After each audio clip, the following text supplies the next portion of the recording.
tawang-tawa ako at the same time napakasaya ko. Alam niyo ba kung bakit? Si PBBM nilagdaan po ang isang batas na bawal ng mangutang ang Pilipinas. So ayon sa babaeng yon, ay nilagdaan daw ni PBBM ang isang batas na nagbabawal na mangutang ang Pilipinas.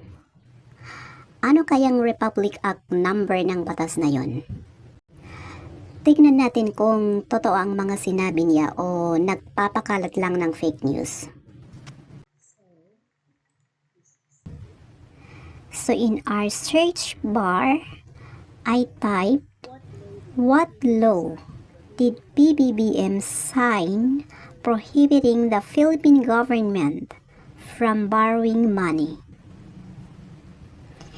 And here are the results. No new law prohibiting Philippines from borrowing money. Fact check.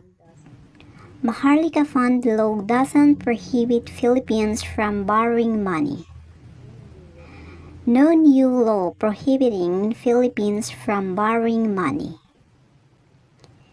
Yung first result ang buksan natin.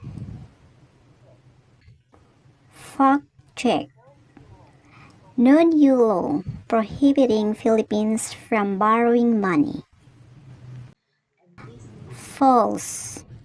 President Ferdinand Bongbong Marcos did not sign a new law prohibiting the Philippine government from borrowing money. Neither is there a provision in the Maharlika Investment Fund Act signed in 2023 that prevents the country from domestic or foreign borrowing. A video circulating online claims that President Ferdinand Bongbong Marcos has signed a new law preventing the Philippines from borrowing money. So ayun, yung video ng babaeng yon ang tinutukoy dito. At ang sabi dito, this is false, meaning fake news ang pinapakalat ng babaeng yon. At ito ang mga caption ng nasabing video na na-quote ng Vera Files. Basahin natin. Natawa ako dito sa bagong batas. PBBM nilagdaan ang batas na bawal mangutang ang Pilipinas.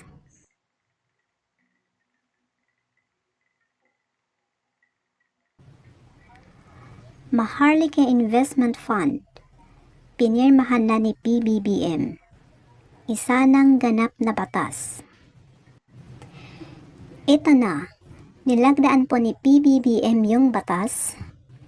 Pakinggan natin ito sa babaeng yun mismo.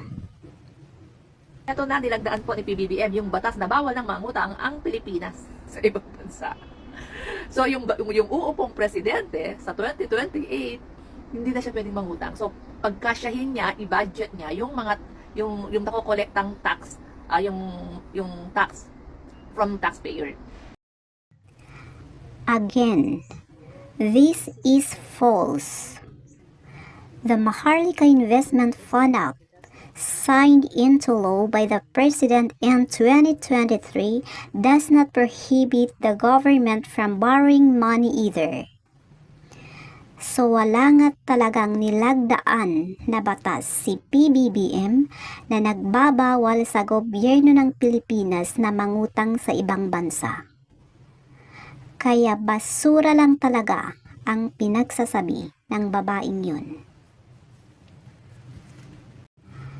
At ang totoong meron ay ang batas na pinapayagan ang presidente ng Pilipinas na mangutang sa ibang bansa. And that is the Republic Act number 4860. So ito ang Republic Act na nagpapatunay na pwedeng mangutang ang Pilipinas sa ibang bansa. Samantalang walang ipinakitang ebidensya ang babaeng iyon na nagpapatunay sa sinasabi niyang batas na nagbabawal na mangutang ang Pilipinas. Kaya isa lang talaga siyang sinungaling naghahasik ng maling impormasyon dahil sa kabobohan niya.